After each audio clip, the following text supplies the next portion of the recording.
Salut les amis, c'est Paolo. Bienvenue sur FastProg.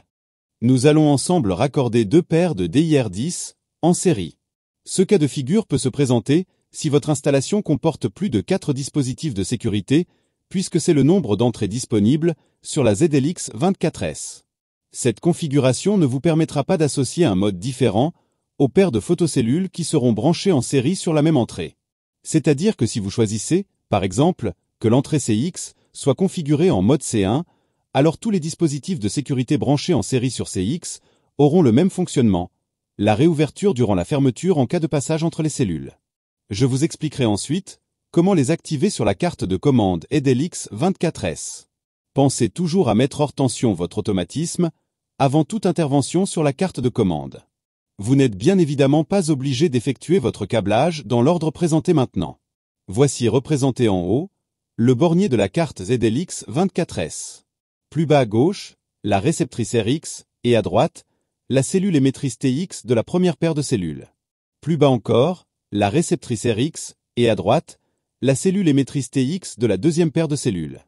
La borne 2 de la ZLX24S doit être raccordée à la borne 2 de chaque cellule de la première paire et aux 2 de la TX de la deuxième paire.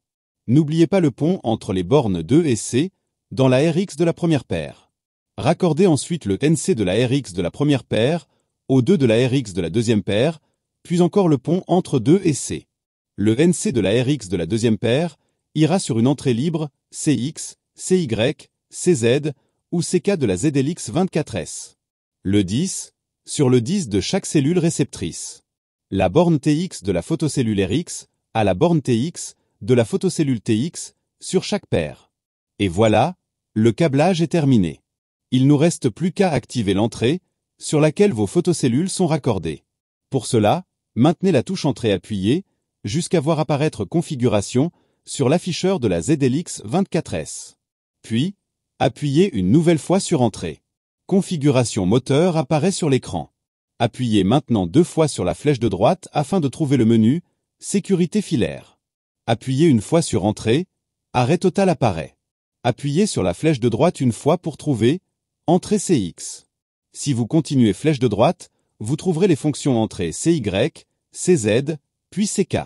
Choisissez l'entrée que vous souhaitez activer. Et appuyez sur la touche entrée.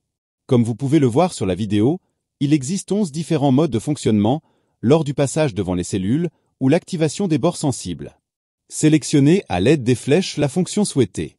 Et appuyez Entrée afin de valider votre choix. Ressortez du menu de programmation en appuyant plusieurs fois sur la touche ESC. Si un défaut de sécurité, C1, C2 ou autre C, apparaît sur l'écran, pas de panique. Contrôlez la présence de tension entre les bornes 10 et 2, elle doit être d'environ 12 volts alternatifs. Vérifiez à nouveau le bon câblage. Assurez-vous que rien ni personne ne se trouve entre les photocellules. Que l'alignement des photocellules entre elles soit bon et que le fusible dans la cellule émettrice TX ne soit pas défectueux. En dernier recours, si après tous ces contrôles, le défaut persiste, alors le test le plus efficace consistera à débrancher les photocellules, les décrocher des piliers, de les apporter à proximité de la ZLX24S, de les espacer de 1 mètre l'une de l'autre et de les raccorder avec des fils apparents uniquement. Cette technique vous permettra de déterminer si vos photocellules sont défectueuses ou pas, puisque vous ne pourrez plus avoir de doute sur le raccordement ou l'alignement.